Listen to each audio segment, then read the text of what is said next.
বিসমিল্লাহির রহমানির রহিম। যারা আমার সঙ্গে আছেন সবাইকে আসসালামু আলাইকুম। কয়েকদিন পরে আবার ভিডিও নিয়ে আসলাম। আসলে মাঝখানে খুব ব্যস্ততায় ছিলাম একটা অনুষ্ঠানে। তো এই অনুষ্ঠানটা আমি পুরাটা দেখাবো। আমার ভাগ্নার বিয়ে, এবং এই বিয়ের অনেক কিছু ভিডিও করেছে, কিন্তু আগে আমি বাড়ির ভিডিওগুলো দিব, তার পরবর্তীতে ওই ভিডিওগুলো দেখাবো। ততদিন পর্যন্ত অবশ্যই আমার সঙ্গে থাকবেন ইনশাল্লাহ।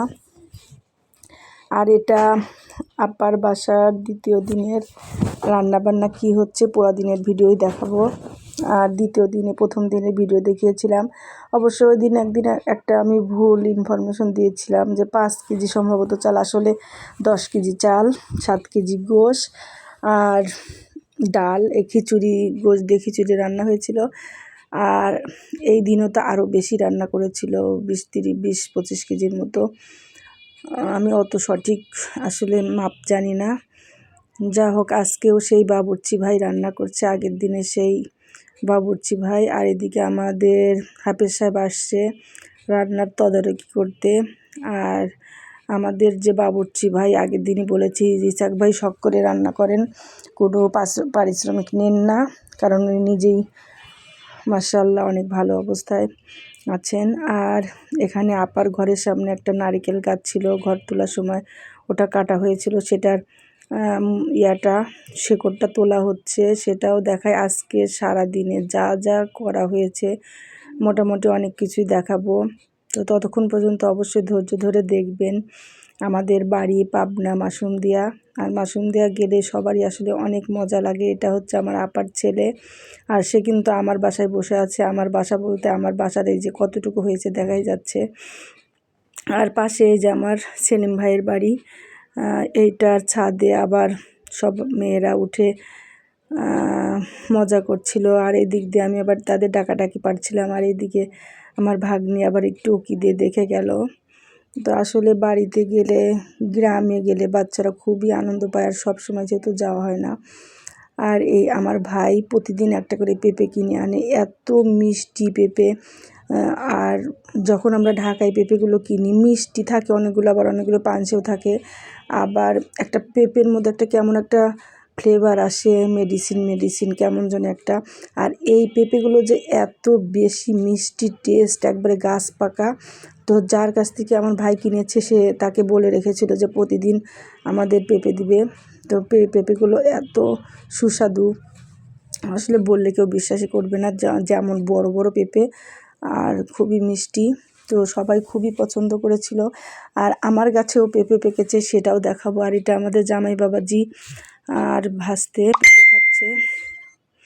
আর এই যে আমার ভাই মিঠু ভাই, সে আবার ফোনে কথা বলছে। মানে খাওয়া দাওয়া যাই হোক, সবাই মিলে যে এত আনন্দ করেছে, এটাই বড় পিকনিক একটা ভাব।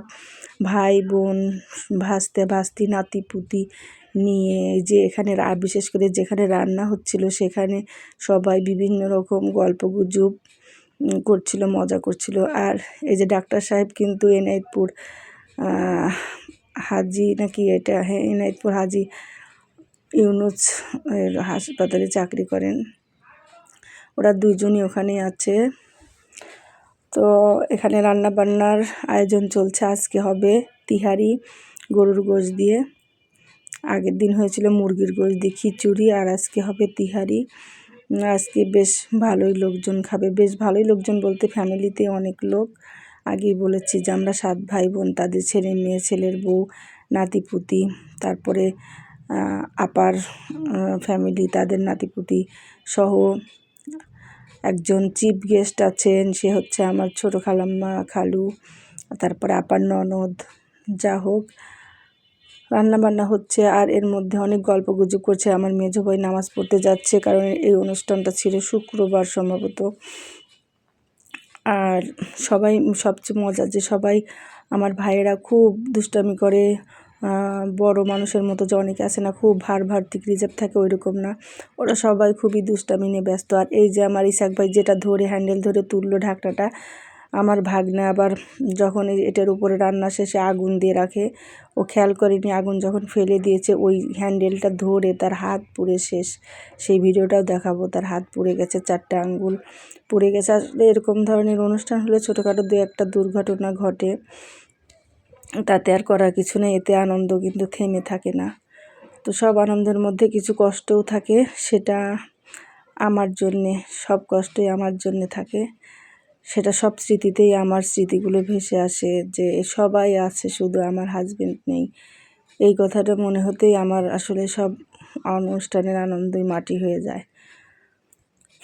কি আর করব, করার কিছুই নেই, হতভাগ্য মানুষ আমি। আর এখানে এই যে ইসাক ভাই ছস দিতে বলছে, তাই আমার ভাস্তে আবার তাকে হেল্প করছে। তার ইসাক ভাইয়ের হেল্পার আবার আমার 2 ভাস্তে আছে, ভাগনা আছে, আপা আছে, তারপরে স্বপ্না আছে, সবাই মিলেই ইসাক ভাইকে হেল্প করছে। আর এই যে পাবনার খাঁটি ঘি দিচ্ছে, তো পাবনার খাঁটি ঘি কিন্তু আমার কাছেও আছে, কেউ যদি কিনতে চান তাহলে আমার সাথে যোগাযোগ করতে পারেন।